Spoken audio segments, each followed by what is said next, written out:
الله ربي والإسلام ديني ومحمدا رسول الله.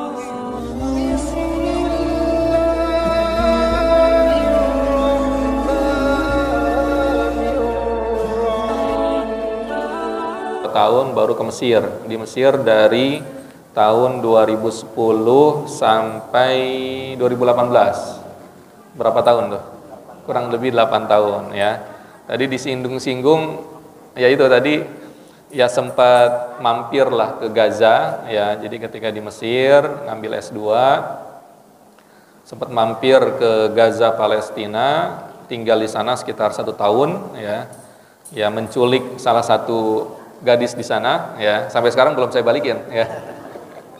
Sampai sekarang belum saya balikin ya. Lalu 2018 saya kembali ke Indonesia ya. Sekarang tinggal di Pondok Gede ya.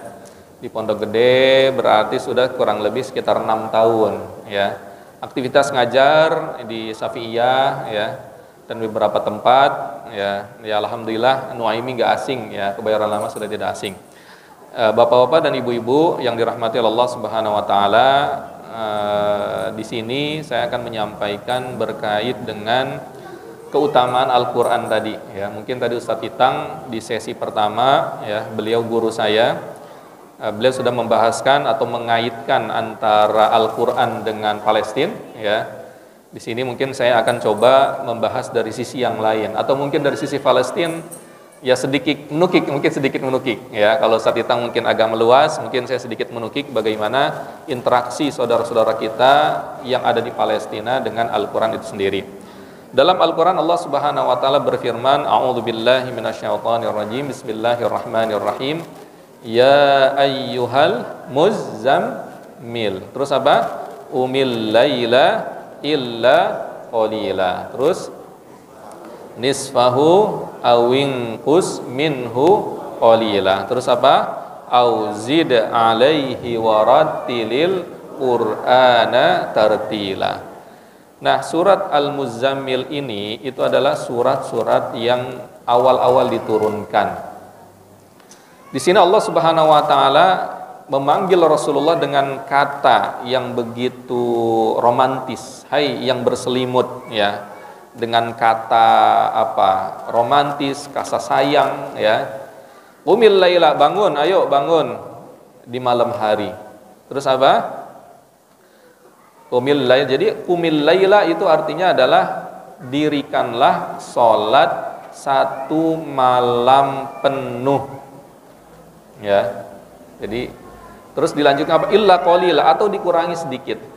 Malam itu berapa jam? 6 tambah 6 12 ya. Kalau 12 dikurangi sedikit berapa? Ya mungkin dikurangi 2 jam lah, 10 jam. Nah ini awal-awal ya. Jadi sholat ketika itu, sholat 5 waktu belum diwajibkan. Jadi yang sudah diwajibkan itu adalah sholat di pagi dan di petang hari ya. Lalu ada perintah ini sholat malam ya. Berapa jam tadi? 10 jam kurang lebih ya. Nisfahu, setengah malam, berapa tuh? 6 jam. Awingkus minhu qalil, atau kurangi dikit ya, berarti kan sekitar 4 jam ya. Auzid alaihi, atau ditambah setengah, kalau dikurangin sedikit ya 5 jam atau 4 jam. Dari 6 tambah dikit ya 7 atau 8 dari 12. Jadi siklus sholat malam tadi ya, mau 12 ada pilihan, 12 jam, mau 6 jam silakan, mau berapa jadi 3 atau 4 jam, atau 7 atau 8 jam. Tapi yang menarik, auzid alaihi, terus apa ayatnya? Warattilil qur'ana tartila, dan bacalah Al-Qur'an dengan tartil. Nah ini ya, ternyata Qiyamul Lail, sholat malam itu disandingkan dengan Al-Qur'an itu sendiri ya. Tetapi bukan hanya saja membaca dengan bacaan biasa, tapi membaca dengan warattilil Qur'ana apa? Tartil. Nah tartil ini apa sih? Tartil itu adalah membaca, kalau di dalam tafsirnya itu tabyin atau bayyinah, baca bener-bener gitu, bener-bener baca, fasih ya. Tapi kalau bahasa kita sekarang, baca Quran dengan apa? Dengan tahsinnya, dengan tajwidnya, apalagi sifatul hurufnya, makharijul hurufnya ya. Hal-hal yang berkaitan dengan ini ya. Sebelumnya saya sampai jam berapa ini? Jam 2.15, nanti tanya jawab ya. Nah, kita melangkah kepada interaksi kita, muamalah, kaifa nata'amal, atau muamalah kita kepada Al-Qur'an. Yang pertama adalah at-tilawah ya. Tapi tilawah tadi bukan hanya sekedar baca. Jadi pertama saya awal-awal ke Mesir 2010, jadi 2011 saya itikaf dengan orang-orang Mesir. Jadi melingkar bapak-bapak ya, jadi baca Quran. Saya kaget, ternyata orang Mesir baca Qurannya pun ada yang benar, ada yang nggak benar. Saya di situ kan baru pertama kali ketemu orang Arab ya, baru sekitar setahun, mungkin berarti sekitar 2011 ya. Yang saya aneh, dia baca Al-Qur'annya kayak baca koran ya. Bapak kalau baca sekarang koran nggak ada lagi ya. Baca apa? Baca media sosial ya, kayak gitu ya. Nggak ada tajwidnya, tahsinnya. Saya aneh. Saya kirain orang Arab semuanya bisa tahsin tajwid ya. Nah, inilah inti daripada ternyata bahwa Al-Qur'an itu bukan milik orang Arab ya. Tapi Al-Qur'an itu adalah milik semua muslim, mau dia orang Arab, mau dia orang Kebayoran Lama, mau dia orang Pondok Gede, mau dia orang Palestina, itu memiliki Al-Qur'an tersebut. Nah, cara membacanya tartil ya. Nah, coba akan saya menyelami bagaimana tartil itu. Tartil itu yang pertama tahsinnya, yang kedua tajwidnya, yang ketiga sifatul hurufnya, yang keempat apa? Makharijul huruf ya. Nanti akan kita melangkah kepada yang lainnya. Mungkin di akhir-akhir akan coba saya kaitkan dengan kekinian yang ada di Gaza, Palestina. Bagaimana mereka berinteraksi dengan Al-Quran. Jadi tarik ulur ya. Kadang ke Kebayoran Lama, kadang ke Pondok Gede, kadang ke Gaza. Nah, karena saya iket-iket kayak gimana lah, yang penting dihubung-hubungkan lah ya. Nah, kalau kita di Indonesia, biasanya kalau kita kenalan ya, berkaitan kalau dia nanya tentang Al-Quran, dia biasanya mutadayyin, dia orang beragama. Biasanya kan orang tanya, kenalan, nama ente siapa, umur berapa, kerja di mana, biasanya kayak gitu ya, rumah di mana, kerja di mana. Orang yang bertanya berkaitan dengan Quran, misalnya ente berapa juz hafal Al-Quran, kayak gitu kan ya. Nah, itu kan biasanya orang yang sudah secara beragama dia sudah menengah ke atas ya. Tapi yang ingin saya gambarkan, biasanya apakah ketika kita anggaplah bertemu sesama saudara muslim ya, di Kebayoran Lama dimanapun itu berada, pertanyaan berkaitan dengan Quran, pertanyaannya adalah berapa juz kamu hafal? Apakah seperti itu? Enggak ya. Biasanya apa kalau berkaitan dengan Quran? Sudah bisa baca Al-Quran atau belum? Nah, ini pertanyaan kita di Indonesia ya. Ternyata level kita adalah level yang dasar ya. Coba kalau kita lihat saudara-saudara kita yang ada di Palestina, pertanyaannya bukan ya, kalau bagi mereka remeh-temeh ini ya. Kalau kita sudah hal yang luar biasa berbicara, bertanya berkaitan dengan Al-Quran. Tapi kalau di Gaza Palestina enggak level tuh, ente bisa baca Al-Quran. Atau mungkin yang kedua, ente sudah hafal Al-Quran, itu hal yang biasa. Tapi biasanya pertanyaannya adalah, ente sudah ngambil qiraat apa? Nah ya, kalau bapak qiraat apa? Qiraat ya, jadi kita masih hafaz an Asim. Jadi yang sekarang kita terbata-bata ya, tata kalau dalam bahasa Arab itu masih satu jurus menghadapi atau berinteraksi dengan Al-Quran. Masih ada jurus yang lain kalau bahasa saya ya. Belum ada Syu'bahnya, belum ada Warisnya, belum ada Kisainya, belum ada Abu Ja'farnya, belum ada Qalunnya dan lain-lain. Nah, itu pertanyaannya mereka advance ya. ente sudah ngambil qiraat berapa? Oh, saya sekarang on progress, ongoing course, ya. Ongoing kayak sinetron aja ya. Ini supaya nggak ngantuk aja. Saya ngantuk soalnya ya.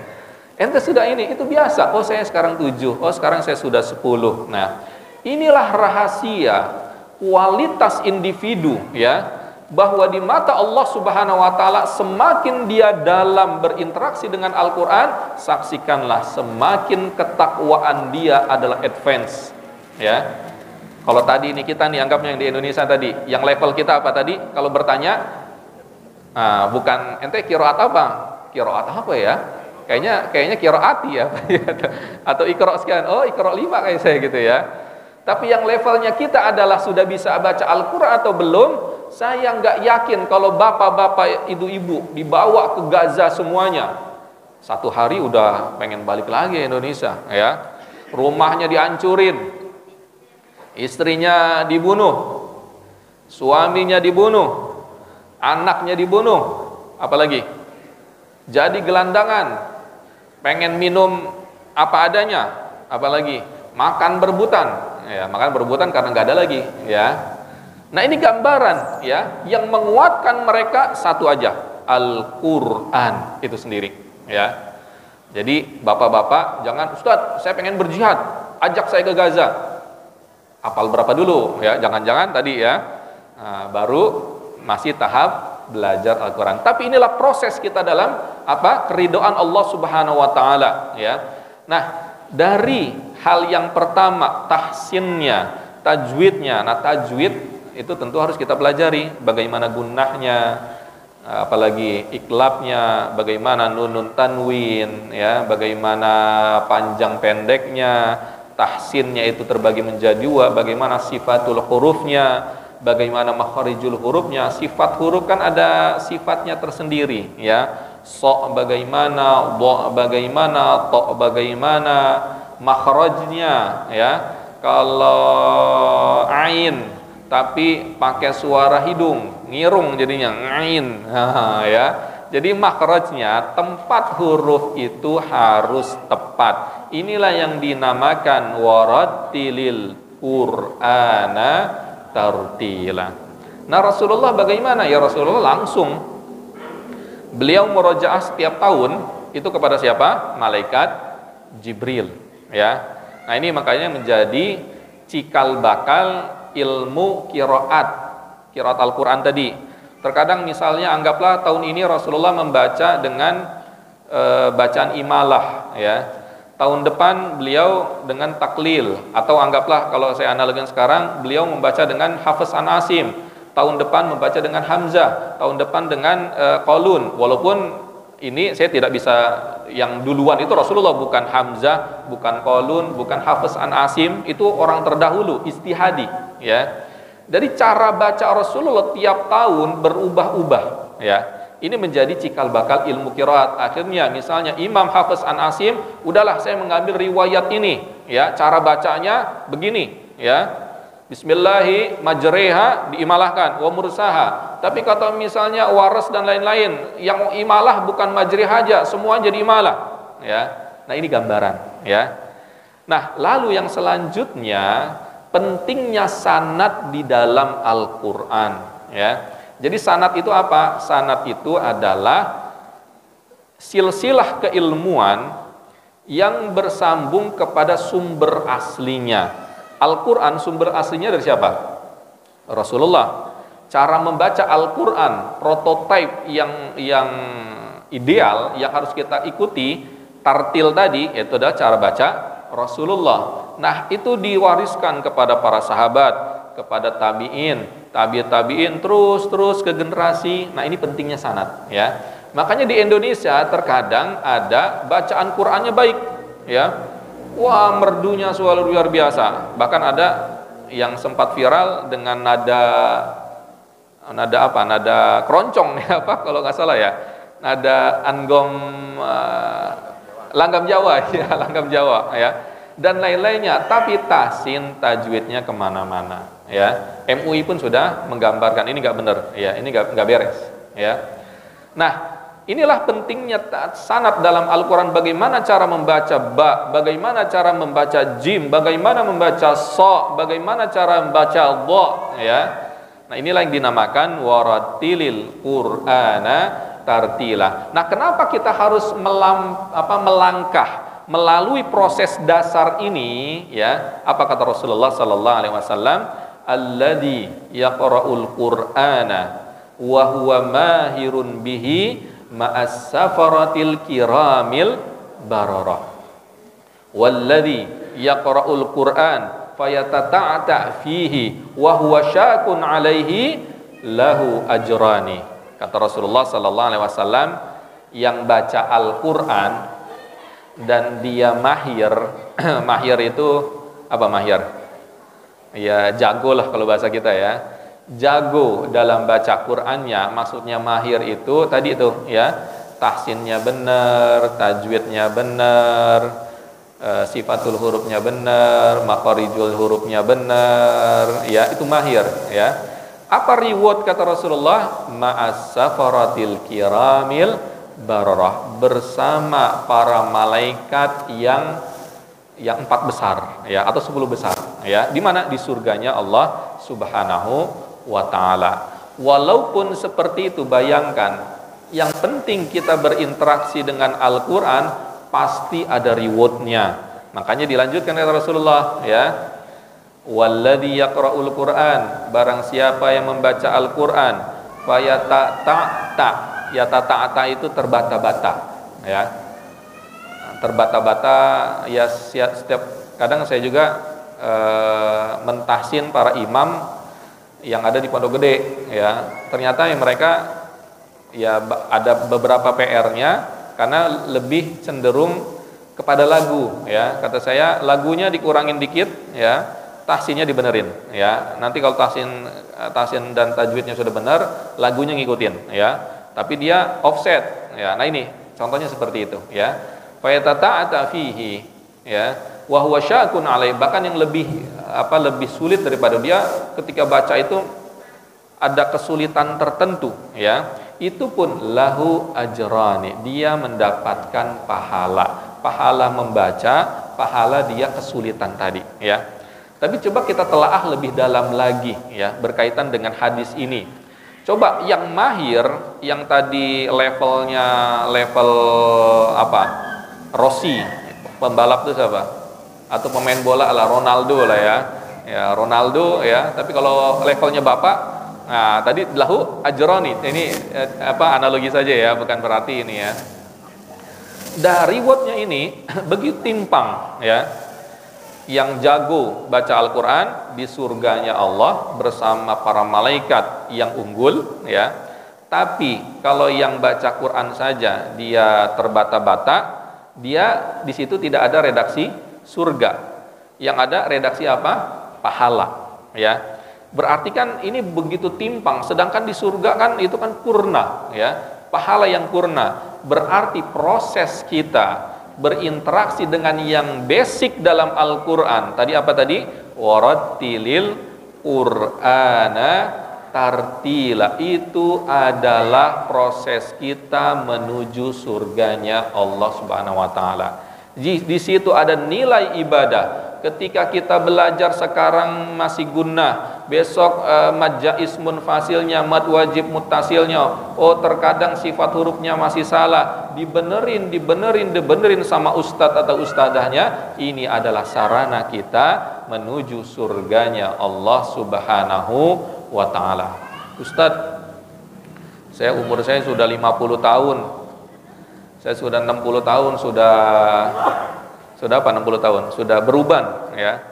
Terakhir saya ke sini belum ada uban saya ya. Terakhir ke sini 2000 berapa tadi? 2008 ya. 2025 udah ada uban sekarang saya ya. Ya ini bahkan para sahabat pun ya, mereka berinteraksi dengan Al-Quran, mendalami Al-Quran, rata-rata mereka umurnya 40 tahun ke atas, bahkan 50 tahun ke atas. Kecuali sahabat-sahabat yang 17 ya, seperti Abdullah bin Abbas ya, Mu'adz bin Jabal ya, Usama bin Zaid. Nah ini sahabat-sahabat yang generasi Seventeen, kalau zaman sekarang generasi Z-nya dulu, generasi Alpha-nya dulu, ya. Nah, generasi kolonialnya itu Abu Bakar, ya, Utsman bin Affan, Abdurrahman bin Auf. Nah, itu mereka rata-rata apa? Mereka belajar Al-Qur'an di waktu-waktu senja mereka. Jadi intinya apa? Tidak ada kata menyerah dalam belajar, tidak ada kata berhenti untuk selalu mendalami Al-Qur'an, ya. Bapak-bapak dan ibu-ibu, tadi motivasi saya apa? Kalau pengen jadi pejuang di Palestina, minimal apa tadi? Qur'annya dibenerin dulu, ya. Jangan modal semangat, Ustadz, kapan pulang kampung? Kapan mudik, ya? Bulan depan, Ustadz, saya ikut, tiket udah ada, ya. Saya tes Qur'annya nanti, udah belajar dulu ke Masjid Al-Insan, gitu ya. Nah, ini gambar itu yang pertama, ya. Yang kedua, bagaimana cara interaksi kita dengan Al-Qur'an? Huwallazi ba'atsa fil ummiyina rasulan minhum yatlu 'alaihim ayatihi wa yuzakkihim wa yu'allimuhumul kitaba wal hikmah wa in kanu min qablu lafi dhalalim mubin. Jadi dialah Allah Subhanahu wa taala yang mengutus Rasulullah sallallahu alaihi wasallam kepada umatnya atau kepada kita, atau ketika redaksinya ini kepada kafir Quraisy, ya, di Mekah dulu. Apa yang beliau lakukan? Yatlu 'alaihim ayati, membaca atau membacakan kepada mereka Al-Qur'an, ya, wa yuzakkihim, mentazkiyah dari Al-Qur'an itu sendiri, ya. Walaupun dari ayat-ayat yang lain, interaksi kedua kita dalam berinteraksi dengan Al-Qur'an, yang pertama kita betulkan cara bacanya, yang kedua kita mencoba memahami isi kandungan dari Al-Qur'an, ya. Ternyata masih panjang juga, Ustaz. Justru di situ pahalanya, ya. Saya misalnya dari kecil belajar Al-Qur'an, ke pesantren, ke Mesir, tapi ketika setoran sama Syekh disalah-salahin saya, ya. Saya mikir, saya udah 30 tahun belajar Al-Qur'an tapi masih salah juga, ya. Tapi inilah proses belajar, bahwa tidak ada yang namanya ilmu yang purna, ya. Ketika kita spesialis di ilmu tertentu, pasti ada yang lebih pintar daripada kita, ya. Artinya apa? Artinya adalah proses belajar itu jangan sampai berhenti, karena ilmu itu tidak ada batasnya, ya. Nah, memahami Al-Qur'an, Ustadz, saya boro-boro bisa bahasa Arab. Nah, paling saya bisa bahasa Arabnya ana anta, antum, ya, akul. Apa itu akul? Makan. Nah, gitu aja, Ustadz, ya. Nah, minimal makanya saya arahkan untuk bisa memahami Al-Qur'an. Tidak ada salahnya, misalnya di sela-sela kita membaca Al-Quran, coba kita melihat terjemah Al-Quran. Kalau nggak bisa bahasa Arab, kalau bisa bahasa Arab, jangan baca terjemahnya. Kalau para mahasiswa di Nuaimi, ya mungkin mereka mayoritas bisa bahasa Arab, ya mereka harus melihat tafsirnya, ya. Tapi kalau misalnya tidak bisa bahasa Arab, alternatifnya adalah apa tadi? Minimal membaca terjemahnya, ya. Apa sih kandungan dalam surat Al-Baqarah? Apa sih kandungan dalam surat Al-Imran? Apa sih kandungan dalam surat ini dan surat itu? Suatu ketika Umar bin Khattab datang kepada Rasulullah sallallahu alaihi wasallam, ya. Ya Rasulullah, ya. Saya sudah tamat surat Al-Baqarah. Saya sudah layak nggak untuk melangkah ke surat Al-Imran, ya. Apa kata Rasulullah? Kamu sudah layak, ya. Nah, yang menarik, kenapa Umar bin Khattab harus minta izin kepada siapa? Rasulullah, ya. Kalau bapak sudah baca Al-Quran, pengen ke surat Imran, izin nggak ke istrinya? Izin ya Umi, saya ke Al-Imran nih sekarang, ya. Atau istrinya, izin ya Abi, saya ke Al-Imran, ya. Maksudnya apa Umar bin Khattab harus izin? Maksudnya adalah bahwa di situ ada pertanyaan tersirat, ya, yang tidak tersurat dengan tekstual, ya. Ya Rasulullah, saya sudah baca surat Al-Baqarah. Maksudnya pertanyaan itu, apakah saya ya Rasulullah sudah mengamalkan surat Al-Baqarah? Nah ini, Lalu kata Rasulullah, sudah, silakan kamu pergi kepada surat Al-Imran. Nah, ini bagaimana level para sahabat dalam berinteraksi dengan Al-Quran. Tentunya dengan memahami apa kandungan dalam Al-Baqarah, mengamalkan apa yang terdapat dalam surat Al-Baqarah. Nah, kita tadi levelnya yang pertama, ya. Tapi kita berproses, ya. Jangan sampai, aduh, kayaknya saya dengan sahabat, dengan Umar bin Khattab kayak baina langit dan baina sumur, sumur dalam, ya, dalam, ya. Tapi tidak memungkiri zaman kita bisa selevel pahala kita sebanyak pahala mereka. Ya, ada hadis tertentu yang menjelaskan ini, tapi tadi tidak saya detailkan, ya. Nah, ini gambaran bahwa evaluasi kita di zaman sekarang terkadang hanya berinteraksi dengan Al-Quran secara lisan saja, tapi tidak berusaha untuk memahaminya, boro-boro untuk tidak boro-boro lebih advance lagi mengamalkannya. Ada hadis tertentu daripada Rasulullah, di akhir zaman nanti akan ada umat yang mereka membaca Al-Quran hanya sebatas khonajir, ya, sini nih, sebatas kerongkongan, ya, nggak masuk ke dalam hati, nggak masuk ke dalam pikiran, boro-boro apalagi diamalkan. Nah, ini orang, bahkan ada ulama yang menganalisa maksud daripada hadis ini adalah orang-orang Khawarij, ya, yang mereka baca Al-Quran, jidat mereka hitam, ya, seakan-akan mereka ibadah, tapi mereka ibadahnya mereka main-main, ya, tidak dengan pemahaman, ya, dan lain-lain. Nah, ini gambaran, ya. Jadi tidak, interaksi kita dengan Al-Quran tidak hanya dengan membaca saja, tetapi juga kita berusaha untuk memahami apa kandungan dalam surat Al-Baqarah, Al-Imran, dan lain-lainnya. Saya kembali lagi kepada saudara-saudara kita di Palestina, ya. Tadi kunci sabat mereka, keteguhan mereka di Gaza, Palestina, itu tidak lepas daripada apa? Al-Quran, ya. Al-Quran itu bukan hanya sekedar lisan saja. Mereka murojaah itu sudah masuk ke dalam hati mereka, dalam benak mereka. Mereka mungkin para pejuang berjam-jam, berhari-hari megang kalau bahasa saya belederan, ya. Kalau bahasa ininya apa, militernya itu? Bukan F6, apa nama ini tuh? AK berapa? AK, ya. Apalah yang saya pernah ngangkat juga agak berat juga, ya. 20 kilo atau berapa gitu, ya. Nah, ya, ngangkat doang, ya, ngangkatnya berat gitu, ya. Nah, ini gambaran, ya. Mereka, dalam benak mereka adalah surga akhirat, surga, ya.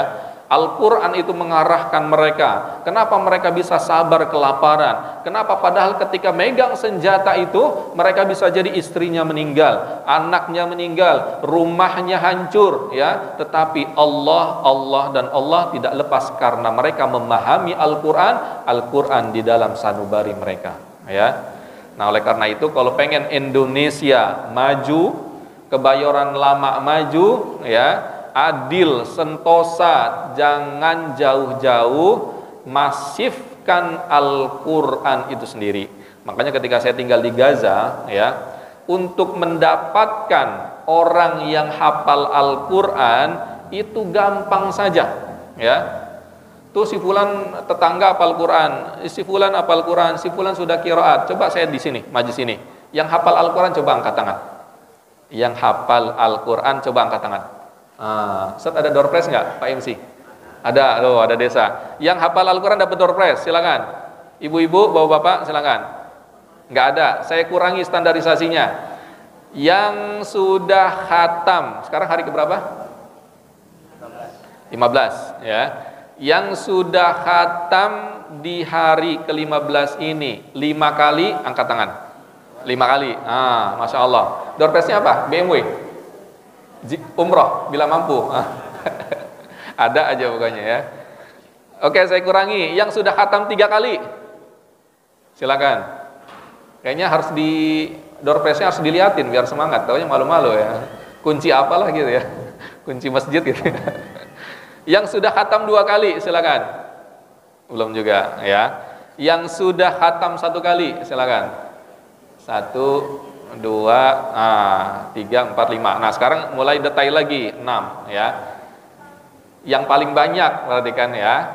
Satu kali khatam berapa Bapak? Satu kali khatam berapa juz? 42 juz. Berarti kan satu khatam 12 juz. Ada yang lebih dari ini?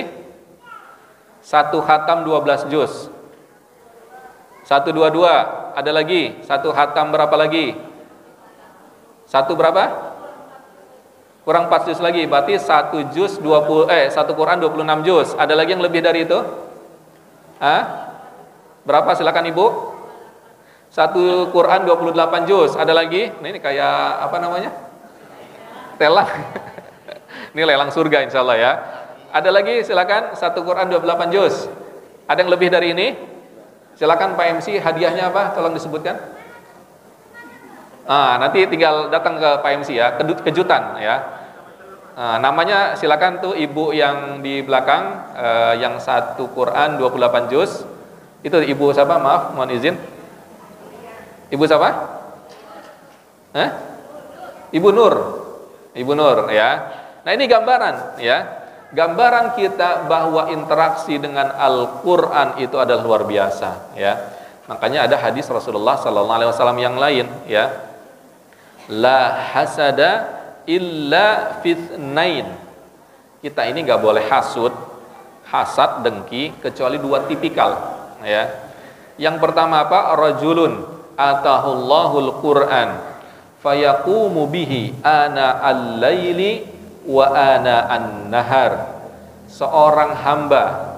Nih kalau biasanya ya redaksi rajul ya dalam Al-Qur'an, dalam hadis itu biasanya bobotnya berat, kencang ya. Dalam Al-Qur'an coba warijalun la tulhihim tijaratu wala bai'un an dzikrillah. Apalagi warijalun banyak ya. Misalnya minhum man qada rijalun sadaqu ma ahadullah alaih fa minhum man qada nahbu wa minhum man tadir. Jadi kalau ada kata-kata redaksi rijal, rajul itu berat bobotnya. Nah, kita kembali lagi kepada tadi. Nah, rijal atau rajulun atahullahul Qur'an. Allah berikan kepada dia Al-Qur'an. Lalu apa? Fayaqumu bihi. Yang dengan Al-Qur'an tersebut dia baca ana al-laili wa ana an-nahar.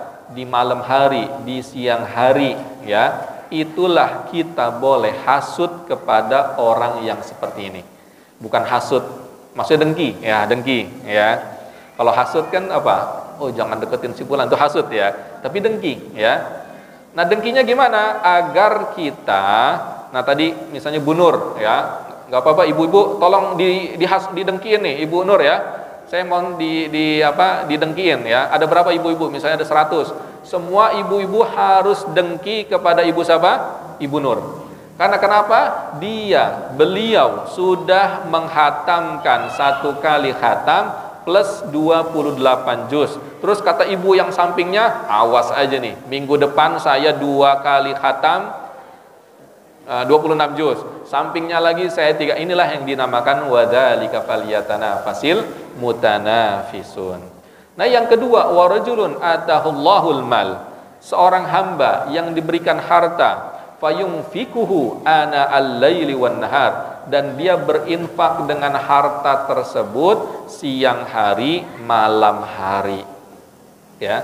Jadi kita kembali kepada Al-Qur'an ya. Jadi Al-Qur'an itu semakin tinggi kita berinteraksi, disitulah semakin tinggi kemuliaan kita baik di dunia maupun di akhirat ya. Jadi kembali lagi di Gaza ya. Di Gaza itu ada 2 jenazah yang kalau dia jenazah itu lagi dibopong ya, itu rame orang. Orang di belakang itu pada dari masjid sampai ke kuburan itu orang kayak pawai ya, kayak lagi demo, kayak demo ya. Nah, kita kan paling yang meninggal misalnya yang dari masjid sampai ke mana, ke kuburan ya, keluarganya, temannya, enggak, saya sebanyak-banyaknya saya lihat yang meninggal di Indonesia gitu ya, yang menggiring jenazahnya enggak sebanyak yang ada di Gaza ya. Terkadang saya bingung-bingung, ayo ikut, kenapa? Itu ada jenazah 2 ya, coba ada yang tahu? Yang pertama jenazah orang yang mati syahid. Yang kedua adalah jenazah orang yang hafal Al-Qur'an. Ya. Yang jadi pertanyaan, kok cuman 2 orang ini, 2 tipikal ini yang yang rame digiringnya. Itu rame Pak, benar. Jadi dari masjid misalnya orang sholat sampai luar, biasanya itu memang habis rata-rata hari Jumat, walaupun ada hari-hari yang lainnya juga. Tapi di luar itu orang pada nimbrung gitu kayak pawai ya. Jenazahnya di depan, tandunya itu orang belakang, anak-anak ini, kecuali ibu-ibu nggak ada ya. Kadang ibu-ibu mungkin keluarganya ya. Sampai ke kuburannya ramenya luar biasa ya. Nah, ini gambaran, ternyata setelah saya telusuri, kemuliaan itu di Gaza barometernya 2 ya. Kesyahidan, yang kalau enggak ya Al-Qur'an ya. Walaupun ada juga yang dia mati syahid, dia hafal Quran juga ya. Ternyata apa kata Rasulullah sallallahu alaihi wasallam, iqra'ul Qur'an fa innahu ya'ti yaumal qiyamati syafi'an li ashabi. Bacalah Al-Qur'an karena Al-Qur'an itu menjadi syafaat orang yang membacanya. Dalam riwayat yang lain, orang yang hafal Al-Qur'an dia bisa memberikan syafaat kepada keluarga terdekatnya, bapaknya, ibunya, ya apalagi encingnya, bahasa orang Kebayoran ya, mamangnya ya bahasanya ya, mamangnya, bibinya dan lain-lain ya, itu bisa ini. Makanya orang yang ada di Gaza kalau dia hafal Al-Qur'an, orang pada pengen berbuat baik kepada dia ya. Yayasan-yayasan yang ada di Gaza, NGO ya, NGO Indonesia, Malaysia, Turki, Qatar dan lain-lain, itu rata-rata ngasih orang hafal Quran, dikasih lagi. Misalnya ada 10 yayasan, dia orang hafal Quran, jadi orang kaya dia ya. Satu yayasan kasih 1 juta, yayasan 2 juta, yayasan ini 3 juta, karena apa? Al-Quran aja ya. Nah ini apa? Kenapa? Itu tadi itu, karena ketika orang ahli Al-Quran meninggal dan di akhirat kelak dia bisa memberikan syafaat kepada orang yang dia kenal. Ya Allah, ini ayah saya, ya Allah ini ibu saya, ya Allah ini paman saya, ya Allah ini donatur saya. Nah ini penting ya. Ya Allah, ini donatur saya yang tiap bulan ngasih saya uang jajan ya. Dari uang jajan tersebut saya semangat membaca Al-Qur'an. Makanya saya pun ada yayasan Keluarga Gaza Indonesia. Itu saya dirikan ketika saya baru sampai di Indonesia ya. Jadi program-program saya udah bikin lomba Quran. Nah nih, sekarang nih Ramadan ini saya challenge mereka ya. Biasanya kan sembako ya. Sembako. Udahlah, daripada sembako terus, coba bikin lomba Quran kata saya. Perempuan dan laki-laki ya, perempuan umuran misalnya SMA dan kuliahan, laki-laki umuran SMA dan kuliahan ya, formalitas saja kata saya ya. Dia enggak, walaupun saya tahu ini dalam kondisi perang ya, tapi mereka tidak menjawab tidak. Oke, nanti coba kita lihat kondisinya. Nah baru-baru ini mereka ini lagi berapa peserta yang ente ini kan yang ente butuhkan, terserah ente yang tahu bagaimana kondisi di sana ya. Akhirnya mereka ini juga ya. Nah mereka siap ya. Berarti dengan kondisi perang yang sekarang berkecamuk, yang kita lihat orang pada berlarian, ternyata halakoh Quran itu nggak ada matinya. Nah intinya. Nah ini tadi saya men-challenge dia bisa. Berarti kan halakoh Al-Quran itu masih ada, eksis ya. Di mana? Nah mereka ya mungkin karena masjidnya sudah hancur, jadi mereka di kemah ya, panas-panasan. Ibu-ibu apalagi kan kalau pakai kerudung itu panasnya luar biasa ya. Tapi mereka dengan semangat yang begitu luar biasa, Al-Quran panas-panasan, murojaah. Nah ini sangat luar biasa ya. Mentalitas yang membedakan kita dengan mereka ya. Nah ternyata mentalitas itu didapat dari apa? Al-Quran ya. Nah itu tadi ya, bagaimana Allah Subhanahu wa taala memuliakan kita. Lalu interaksi yang ketiga apa? Huwallazi ba'atsa fil ummiyina rasulan minhum yatlu 'alaihim ayatihi wa yuzakkihim. Nah, dari kita pertama kita membaca Al-Qur'an, tahu tahsin tajwidnya, lalu kita memahaminya pun berproses ya. Apakah saya paham semua Al-Quran? Enggak juga, saya pun masih berproses ya. Bisa jadi saya on progress, sekian juz saya pahami, Sampai syekh yang ini pun mereka pun berproses dalam memahami Al-Qur'an, ya. Jadi dalam memahami Al-Qur'an itu adalah madal hayah, sepanjang jalan kita. Karena Al-Qur'an larinya kepada yang ketiga, tazkiyatun nafs, ya. Mensucikan diri kita. Qad aflaha man tazakka wa dzakara asma rabbih fasalla, ya. Bal tu'thirunal hayatad dunya ila akhirih. Qad aflah, telah beruntunglah dengan apa? Man tazakka, yang mensucikan jiwanya. Ternyata jiwa itu bisa disucikan tidak jauh-jauh dengan Al-Qur'an. Makanya kita kembali kepada ayat yang tadi saya baca, ya ayyuhal muzammil qumil laila illa qalila nisfahu aw inqus minhu qalila aw zid alaihi warattilil qur'ana tartila. Qiyamul lail disandingkan dengan apa? Al-Qur'an. Qiyamul lail adalah sarana untuk tazkiyatun nafs. Tartil, baca Al-Qur'an adalah sarana untuk tazkiyatun nafs. Makanya dalam konsep kita, ya, dalam keislaman kita itu ada namanya konsep munajat, ya. Apa itu munajat? Ya, sudah jadi bahasa Indonesia munajat itu. Munajat adalah curhatnya kita kepada Allah, menyendirinya kita kepada Allah. Itu bisa didapatkan dengan dua hal tadi, ya. Lewat qiyamul lail atau lewat baca Al-Qur'an, ya. Kalau lewat qiyamul lail, ya habis salat, ya kita merenung di hadapan Allah, ya. Coba kita ingat dosa-dosa kita, ya. Coba kenapa sih kita sekarang belum diberikan capaian-capaian tertentu, jangan-jangan saya ada dosa tertentu, ya. Yang kedua, dengan baca Al-Qur'an kok bisa? Ya itu bisa, ya. Bahkan Rasulullah kalau baca Al-Qur'an terkadang berhenti.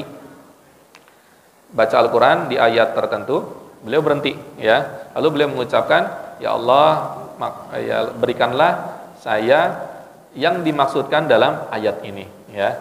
Terkadang baca lagi, berhenti, ya Allah lindungi saya dari ayat ini. Apa maksudnya? Terkadang kan ayat-ayat Al-Qur'an ada yang sifatnya surga, ya. Wahurun in, nah gitu ya. Biasanya kalau bapak kalau misalnya ada bidadari di surga, nggak ada yang ngantuk, ya. Karena ini sesuai dengan fitrah kita, ya laki-laki. Tapi kalau ibu-ibu, Ustadz, kita dapat apa? Kan kalau bapak-bapak dapat bidadari, kita dapat apa? Ya, wazukhrufa, ya. Apa zukhrufa itu adalah perhiasan yang begitu luar biasa. Nah itu baru mulai ibu-ibu nggak ngantuk, ya. Jadi kalau saya belanja, walaupun orang Palestina, ya. Saya nganterin orang Palestina belanja di Pondok Gede, ya. Ayo pulang, nanti bentar lagi. Ayo pulang, bentar lagi. Aduh, udah saya nyelingo gitu. Tapi dia ini aja jalan, ya. Ada aja yang bisa dilihat sama dia, ya. Bisa dilihat, oh ini segini, ini segini. Ini fitrahnya ibu-ibu, ya. Fitrahnya ibu-ibu. Saya udah pegel aja. Aduh, ayo pulang, nanti bentar lagi. Ayo pulang, kapan nih pulangnya? Nah, ini gambaran. Fitrahnya kita pasti ada di surga, baik laki-laki maupun perempuan itu sendiri. Nah, kita kembali tazkiyatun nafs. Allah mentazkiyah kita lewat dua hal yang tadi saya sampaikan. Qiyamul lail, yang kedua dengan Al-Qur'an. Bahkan ketika kita membaca Al-Qur'an, kalau ada ayat-ayat berkaitan dengan surga, ya Allah, berikanlah saya termasuk ke dalam golongan ayat yang ini nih ya Allah nih, ya. Alladzina amanu milus solihati lahum jannatun tajri min tahtihal anhar. Bagi mereka surga yang mengalir di dalamnya. Tapi kalau ada ayat-ayat yang berkaitan dengan neraka, azab, ya, kita berlindung, ya Allah, lindungi saya dari ayat ini. Nah ini, ya, inti daripada tazkiyatun nafs. Jadi kita menyatu dengan Al-Qur'an tersebut, ya. Maka suatu ketika Bapak, Ibu kenal dengan Umar bin Khattab? Bukan Umar bin Khattab yang orang Cipulir, ya. Cipulir kan di sini ya. Bukan orang Cipulir, tapi Umar bin Khattab, sahabat Rasulullah. Bayangkan beliau punya sensitif yang begitu tinggi. Nah, levelnya udah luar biasa. Kalau ada zaman sekarang, ya, ini coba saya ingin cerita dulu. Dibacakan satu ayat atau mendengar, Umar bin Khattab mendengar satu ayat, inna adzaba rabbika lawaqi. Ada yang tahu artinya? Nah, sekarang masih ada terpesnya, Ustaz? Masih ada. tolong terjemahkan inna adzaba rabbika lawaqi. Silakan. Ayo. Ya, yang tidur-tidur nanti saya tunjuk ya ini. Silakan, ada? Angkat tangan. Ya, silakan. Sungguh azab Tuhan itu adalah pasti. Masya Allah. Ya, langsung benar ya. Inna adzaba rabbika, sesungguhnya azab Tuhan engkau lawaqi, pasti akan terjadi, akan pasti ya. Silakan nanti ambil kunci motornya, kunci mobil sama MC ya, sebutkan nama dan lain-lain ya. Jadi ketika mendengarkan ayat ini, seorang Umar bin Khattab, apa yang terjadi? Tadi coba baca lagi Ustaz, bahasa ininya, Qurannya, bukan terjemahnya, bahasa Arabnya coba. Inna adzaba, coba yang hafal coba kita bareng-bareng ya. Inna adzaba rabbika lawaqi. Tadi bacanya sambil ngantuk. Coba sekarang enggak sambil ngantuk. Inna adzaba rabbika lawaqi. Sesungguhnya azab Tuhan engkau pasti akan terjadi. Coba di sini ada yang pingsan enggak? Enggak ada yang pingsan ya? Berarti belum, bahkan saya pun enggak pingsan ya. Berarti belum ada yang menyamai levelnya Umar bin Khattab. Kenapa? Umar bin Khattab ketika mendengar inna adzaba rabbika lawaqi, pingsan dia. Ya. Bahkan dalam riwayat itu sakit ya. Bahkan dijenguk oleh para sahabat ya. Kok bisa pingsan? Ya. Ya itu tadi ya. Sensitif banget ya, berkaitan dengan Al-Qur'an. Jadi seakan-akan ayat ini ya turun kepada Umar bin Khattab. Hai Umar, azab Allah Tuhan engkau itu akan terjadi. Jadi bergejolak emosional dan hati Umar bin Khattab. Aduh, saya kena azab nih. Jadi saking takutnya jadi pingsan ya. Ibu-ibu kalau pingsan biasanya dengar apa?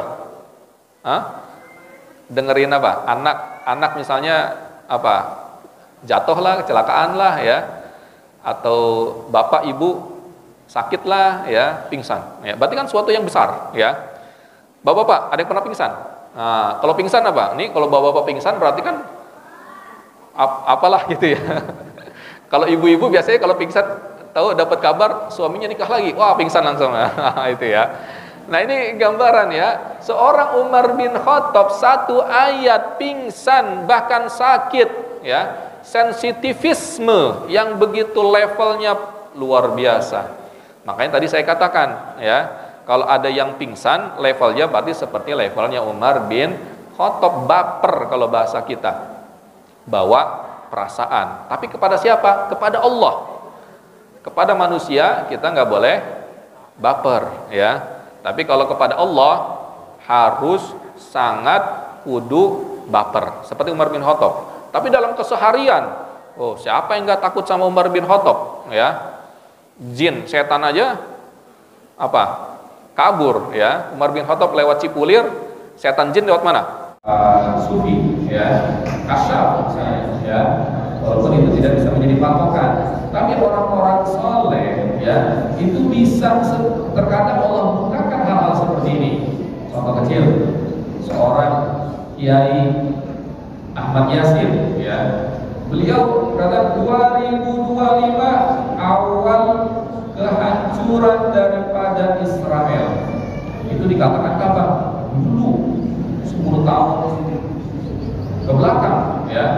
Tahu dari mana? Ya, dikasih tahu siapa? Nah inilah ya, ketika punya kesucian jiwa, berinteraksi dengan Al-Quran, terkadang dia akan dibukakan oleh Allah suatu hal yang orang lain tidak tahu, tapi Allah sudah kasih tahu dengan kesucian jiwa tadi ya. Makanya si Ahmad Yasin ini dia punya prediksi ya, prediksi orang soleh gitu ya. Nah, prediksi orang soleh tidak bisa menjadi dalil, tapi hanya menjadi kabar gembira saja. Nah ternyata benar ya. 2025 ini itu atau 2023 ini mulai 2024 sekarang 2025. Nah ini kan gencatan senjata on progress, betul? Tahap pertama sudah selesai, kan sudah ada 3 tahap ya. Nah ini yang kabar begini Tahap pertama adalah pertukaran tawanan, ya. Sebagian, misalnya 3 orang tawanan IDF dengan 300 itu sudah selesai, ya. Sebenarnya dalam buku ittifaq itu tahap kedua itu adalah semua tawanan IDF habis, maksudnya dikasih ke Israel. Semua tawanan Palestina habis, dibebaskan. Yang kedua, orang-orang IDF itu mundur dari Gaza, tidak nyerang lagi, ya. Yang kedua, nah itu kesepakatan kedua. Baru tahap yang ketiga adalah ikmar Gaza. Jadi Gaza itu kembali dibangun lagi, ya. Nah sekarang tahap pertama itu sudah banyak kesepakatan dari pihak Israel, banyak yang disalahi, dilanggar, ya. Nah tahap kedua apalagi, ya. Nah sekarang ini Hamas masih lihat-lihat nih, ayo, ini banyak pelanggaran nih. Jadi IDF sekarang nyerang lagi, sudah sejak 2 mingguan yang lalu, ya. Pada seharusnya kan harus mundur mereka, ya. Mereka ngancurin lagi, membunuh lagi, tank-tanknya maju lagi, F-16-nya nyerang lagi, ya. Nah kontainer bantuan yang masuk lewat Yordan, masuk lewat Mesir, itu apa? Tidak boleh masuk lagi. Jadi kontainer bantuan kita, Malaysia, Indonesia, Turki, semua negara itu pasti lewat Yordan, lewat Mesir. Tapi ada di situ namanya Ambar Karomah Salim, pintu gerbang logistik. Nah itu di daerah teritorial Israel, ya. Jadi yang boleh bikin masuk ke mereka itulah Gaza. Tadi saya katakan kayak sangkar burung, ya, terbesar di dunia, ya. Nah itu di stop. Makanan nggak ada masuk lagi, ya. Sekarang makanya sabar-sabar dengan yang ada di sana, ya, yang ada di sana. Nah inilah gambaran bahwa yang kondisi terkini tahap kedua ini kayaknya sih tidak bakal realisasi, apalagi tahap ketiga, ya. Ternyata bisa jadi bisa jadi prediksi daripada siapa? Kiai Ahmad Yasin, ya, bahwa 2025 adalah awal tahap kehancuran daripada Israel, bisa jadi benar-benar akan terjadi, ya. Ternyata interaksi dengan Al-Quran, kesucian jiwa, larinya ke situ hal ini, ya. Jadi kalau ada orang soleh, bahkan kata Rasulullah SAW, kalau ada orang soleh, minta doa sama dia. Bahkan seorang Umar bin Khattab yang sudah dijamin masuk surga, Rasulullah mengisyaratkan, hai Umar bin Khattab, ada di sana di Yaman namanya A'id al-Qarni, minta doa. Apa namanya? Ya Uwais al-Qarni, karena itu orang Saudi, ya, orang Saudi, ya. Bahwa Uwais al-Qarni, ya. Ada Uwais al-Qarni, walaupun para ahli hadis berbeda pendapat apakah dia sahabat atau tabi'in. Karena ketika di Yaman, dia pergi ke rumah Rasulullah. Kebetulan Rasulullah lagi nggak ada di rumah, ya. Akhirnya karena ngikutin nasihat daripada ibunya, jangan lama-lama, aja pulang, ya, pulang ke Yaman lagi. Nah inilah kenapa kita, ya, bagaimana kesucian jiwa dengan Al-Quran itu akan bisa matching, menimbulkan sesuatu hal yang begitu luar biasa dalam keislaman, ya. Yusuf Qaradawi kenapa bisa dikatakan, ya, anggaplah mujaddid, ya, hadil ummah. Kadang-kadang dengan Ibnu Taimiyah, mujaddid hadil ummah. Kadang Kiai Hasan, mujaddid hadil ummah. Itu dalam pertimbangan Al-Quran, kesucian jiwa, ya. Jadi kalau Bapak baca Al-Qurannya masih belum sampai seperti Sukordawi, jangan anggap nih saya mujaddid tahun sekarang. Jangan, ya. Jangan, minimal kayak Sukordawi, minimal kayak Kiai Hasan atau siapa tadi, Kiai Ahmad Yasin. Interaksi mereka dengan Al-Quran begitu luar biasa, itu yang menimbulkan kekhusyuan. La yadhuquha illa man dzaqaha. Saya mengatakan itu, Said Kutub, ya, tidak akan mendapatkan nikmatnya Al-Quran kecuali yang sudah, kalau saya terjemah bebas, ya, yatubu ila man taqaha, tidak akan merasakan nikmatnya ngedrag ya, nge-fly, kecuali itu sudah mendalami Al-Quran. Jadi Al-Quran itu dianalogikan dengan nge-fly ya. Kenapa orang yang narkotika yang bisa candu? 1 tablet, 2 tablet, karena kecandu ya. Nah, orang yang sudah candu dengan Al-Quran, dia akan apa tuh? Lupa waktu, lupa apa ya. Nah, yang penting jangan lupa istri ya. Istrinya putar lagi nanti, jangan ya. Tapi itulah Al-Quran ya, bikin fly kita ya, bikin kita candu. Nah, ini kepada orang-orang tertentu yang Allah berikan taufik kepada dia sehingga Al-Quran itu masuk ke dalam satu hari dia ya.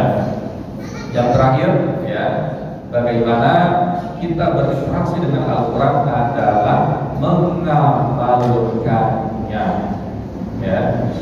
Nah, bagaimana kita mengamalkannya itu tadi tahapan tadi ya. Tadi saya singgung wakil Khattab, ya Rasulullah, saya dari surat Al-Baqarah menuju surat Al-Imran sudah layak belum? Ah, kamu sudah layak ya.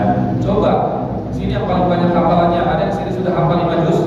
Berapa persen ada Ustaz? Masih, Masya Allah. Yang sudah hafal tadi kan 30 juz nggak ada ya? Yang sudah hafal 20 juz? Atau gini aja, yang sudah hafal 1 juz lebih? 1 juz lebih, 1 orang. Ada lagi? 2 orang, 3 orang ya. Nah, mulai tender sekarang. Tender. Ustaz 1 juz berapa Ustaz?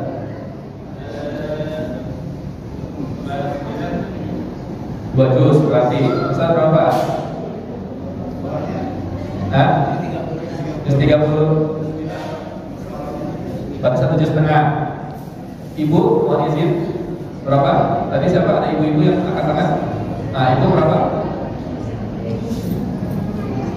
1 juz setengah, 2 juz. Berarti Ustaz izin sama Ustaz apa? Ya, yang dapat doorkasnya ya. Nanti ambil kunci ininya, kunci bajironya nanti ya. Nanti dia robat. Nah, ini Masya Allah, semangat semua nanti kalau hadiah doorkasnya bajiro ya. Nah, ini ya. Jadi mengamalkan yang terakhir ya. Jadi saya teringat ya, ketika di Gaza, ini orang-orang di sana hukumnya, obsesinya Al-Quran. Kalau pasti pada itu masifkan Al-Quran, keberkahan itu pasti ada ya. Bisa jadi ya, kita belum diizinkan untuk mendapatkan posisi ini, posisi itu. Bisa jadi kita Al-Quran kita belum masif, atau mungkin dalam diri kita atau sosial masyarakat kita, islamisasi sosial masyarakat itu sangat penting. Suatu ketika di Gaza misalnya, ada teman saya yang sudah sahid ya, ketika itu umur saya masih berapa ya? Masih 28 kurang lebih ya. Sekarang sudah 39, kita kan 24 39 ya. Ternyata waktu berjalan dulu masih ikut saya di sini. Sekarang udah amin ya. Nah, ketika ditanya kamu, dia tahu saya masih muda. Ente habis lulus nanti dari Azhar, mau ke negara mana aja? Ini saya kayaknya enak juga di jalan-jalan ke Eropa, kata saya ya. Enak juga jalan-jalan ke Jepang dan lain-lain ya. Dia langsung habis itu dia luar biasa. Ini saya lihat dia lagi mendidik saya nih. Saya sadarnya kapan? Sekarang ya. Lalu apa kata dia? Gitu Pak, surga kata dia ya. Surga kata saya, amin, mudah-mudahan kita surga. Tapi saya ketika itu nggak nyadar kalau dia lagi mendidik saya ya. Begitu saja di omongan itu saya dapati begitu dalam pertanyaan yang remeh-temeh ketika saya mendengar dia mendapati kesyahidan. 2024 Maret berangkat kurang lebih 1 tahun setengah ya. 2004, nah ini beliau salah satu tim saya ya, yang saya bisa percaya untuk untuk distribusi donasi. Kan ada donasi karena masuk yayasan kita ini ada nih uang 10 juta, ada 20 juta, ada kita bikin apalah, nanti tinggal kirim kepada kita bukti penyalurannya, video dan lain-lain. Ini yang saya percaya ya. Dalam 2024 ya, jadi dari pertanyaan itu saya mulai juga ketika dia sahih. Kenapa? Alhamdulillah Allah mentaufikkan saya berdakwah misalnya ke Eropa. Jadi tercapai apa yang saya lakukan dengan beliau tuh. Saya diputar ke Eropa dari Jerman, Belgia, Prancis misalnya, Belanda, 7 Tapi ketika saya mendengar dia mati syahid 2008, ternyata omongan tadi dia pun mendapati kesyahidan. Ternyata di sini dia ingin menanamkan sesuatu yang luar biasa dalam hati saya, bahwa tujuan kita yang terakhir adalah bukan negara-negara yang secara anggaplah secara yang mungkin masih muda yang pengen jalan-jalan ya, tapi tujuan akhir kita adalah surganya Allah Subhanahu wa taala. Beliau orang baik ya, Masya Allah ya. Bahkan ada ungkapan yang sampai sekarang ya, saya melakukan dalam diri saya ungkapan kata panggilan Syahidul Hayy ya. Nah ini ya, jadi ingin saya berikan sanad ya kepada Bapak Ibu, sanad berkaitan anggaplah perjuangan di Palestina. Apa tadi? Syahidul Hayy. Coba kita ulangi, Syahidul Hayy. Apa itu artinya Syahidul Hayy? Syahid artinya orang yang mati syahid, hayy tapi dia masih hidup. Nah itu julukan yang diberikan kepada saya ya. Jadi saya mikir situ, saya sudah mati syahid tapi saya masih hidup. Benar juga ya, bahwa cita-cita saya tertinggi adalah mati syahid. Kebetulan saja saya sekarang masih hidup. Itulah dinamakan julukan Syahidul Hayy. Orang yang mati syahid tapi masih gentayangan di dunia. Ya. Nah itu julukan itu maka dalam satu baris saja. Berarti cita-cita saya tertinggi adalah mati syahid sebagaimana teman saya, sebagaimana saudara-saudara yang sudah mendahului kita. Ya. Nah ini coba tanamkan dalam diri bapak-bapak atau ibu-ibu sekalian bahwa saya adalah Syahidul Hayy. Ya. Boleh juga tuh jadi nama anaknya Syahidul Hayy ya. Ini kan anak saya ketiga mudah-mudahan ya. Anak saya ketiga. Nah, tapi tadi apa artinya tadi Syahidul Hayy? Syahid yang masih hidup. Bapak ini berarti orang yang sudah syahid tapi gentayangan lainlah. Yang lebih apa namanya? Lebih masuk ke dalam analog kita. Bapak ini sudah mati syahid semuanya, ibu-ibu semuanya, tapi masih gentayangan. Di mana? Di Cikuli ya, bagi-bagi apa, cuma berkah dan lain-lain ya. Nah ini yang terakhir ya, bagaimana kita mengamalkannya. Di sana itu luar biasa. Dengan orang sesama Muslim, baiknya luar biasa. Saya tahu badannya tegap tinggi, apa namanya, boksor, gitu ya. Saya 169, dia bisa jadi 180, 190. Saya lihat kayak gitu dia, ya. Boksor ya, tapi kalau ketemu orang Muslim dia kawan gitu, seakan-akan dia maaf KRT-nya kita, bayangin seakan-akan ya, saking tawadhunya rendahnya kepada kita. Padahal saya tahu dia misalnya kalau misalnya di medan juang bisa jadi apa? Al-Qudub ya, IDF di depan berani ya. Jadi ruha asyidda ma'al kufar ruhama bainahum. Tidak lepas daripada Al-Quran sebagai orbit kita tadi ya. Saya ulangi ya, Al-Quran adalah sumber kemuliaan kita baik di dunia maupun di akhirat. Sejauh kita berinteraksi dengan Al-Quran, sejauh itu pula lah ketakwaan kita, sejauh itu pula lah keberkahan yang kita akan dapatkan ya. Nah ini evaluasi kita juga nih. Kenapa sih Allah belum memberikan kepada kita A, B, C, D ya? Bisa jadi Quran kita belum maksimal. Dalam suatu ketika Salahuddin Al-Ayyubi jalan-jalan ke tenda jam 3-an ya, baca Quran semua. Ada satu tenda gak baca Quran ya, lagi apa? Lagi anggap lagi korok ya, bilhuna dan bil hazimah kata Salahuddin Al-Ayyubi. Padahal ketika itu tenda-tenda pasukan perang untuk menaklukkan apa pasukan salib ya. Rata-rata baca Quran, tenda-tenda ya. Satu tenda lagi ngapain? Gak baca Quran, lagi tidur. Apa kata Salahuddin? Bilhuna dan bil hazimah. Dari sini datang kekalahan kita. Nah ini ya. Jadi kekuatan kita ini yang terbesar adalah bukan ikhtiar kita sebagai manusia, itu harus maksimal ya. Tapi sekali lagi kita jangan menuhankan ikhtiar kita secara manusia.